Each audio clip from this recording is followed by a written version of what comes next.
Você costuma acordar com dores de cabeça, dores nos músculos da face, próximo ao ouvido, tensão no pescoço? Você nota que range ou aperta seus dentes à noite? Seus dentes estão desgastados? Todos esses podem ser sinais e sintomas do bruxismo. Eu sou a Gabriela Tondo, integrante do PET Odontologia da UFSM, e vou te contar um pouco mais sobre o bruxismo. O que é o bruxismo? O bruxismo é uma ação involuntária caracterizada pela atividade muscular mastigatória repetitiva que leva ao apertar ou ranger dos dentes.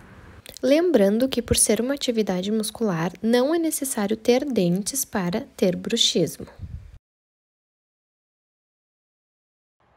A diferença entre o ranger e o apertar está que o ranger ele é um movimento excêntrico quando acontece o forte contato entre os dentes superiores e os inferiores, seguido de um movimento mandibular, arrastando os dentes, que ocasiona aquele som desagradável. O apertar é um movimento cêntrico, onde apenas acontece o forte contato entre os dentes superiores e inferiores, sem acontecer o movimento mandibular.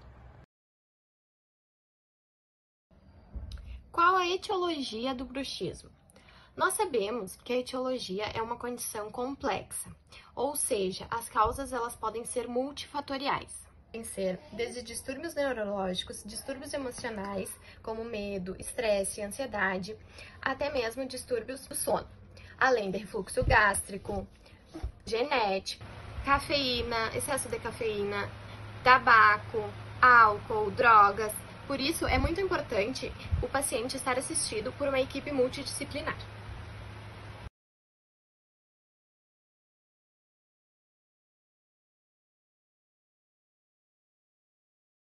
E como descobrir se você tem? Além daqueles sinais e sintomas citados no início do vídeo, como dores de cabeça ao acordar, tensão no pescoço, você também pode sentir sensibilidade dentinária, edentações na língua, hipertrofia muscular, limitação da abertura bucal, sensibilidade, dor à palpação, fraturas e trincas nos dentes. O bruxismo acontece só à noite? Não, o bruxismo tem duas manifestações sistêmicas diferentes. O bruxismo do sono, quando geralmente quem percebe é quem está dormindo ao nosso lado, o ranger ou o apertar dos nossos dentes. E também tem o bruxismo de vigília, ou seja, estamos forçando a nossa musculatura sem perceber durante o dia.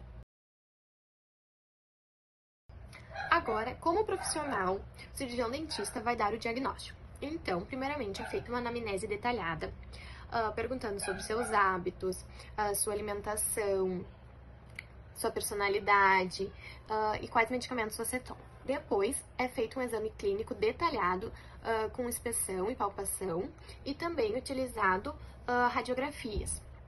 Além disso, existe a polissonografia, que é a ferramenta padrão ouro, onde o sono ele é estudado em laboratório. Por ser um problema multifatorial, o bruxismo ele não tem um tratamento padrão. O tratamento ele é abrangente e específico para cada caso, para cada situação. O cirurgião dentista vai atuar tratando as consequências e, junto a uma equipe multidisciplinar, eles vão descobrir a causa. Algumas alternativas para controle são o esclarecimento sobre o bruxismo, o autocontrole, a mudança de hábito, psicoterapia, redução dos estimuladores do sistema nervoso central, como a cafeína e o cigarro. Também existe a placa oclusal ou placa miorrelaxante, onde ela diminui o grau de fadiga muscular por dar um apoio mecânico para relaxamento, protegendo os dentes, o periodonto, o ATM. Existe também a laser terapia, farmacoterapia e, como dica final, o aplicativo Desencoste. Ele vai lembrar você de desencostar os seus dentes na maior parte do dia. Para finalizar, é preciso, então, descobrir os fatores desencadeadores do bruxismo para conseguir controlar. Causas multifatoriais envolvem tratamentos multidisciplinares, por isso é importante, qualquer caso de dúvida, qualquer sinal, sintoma, procure o seu dentista.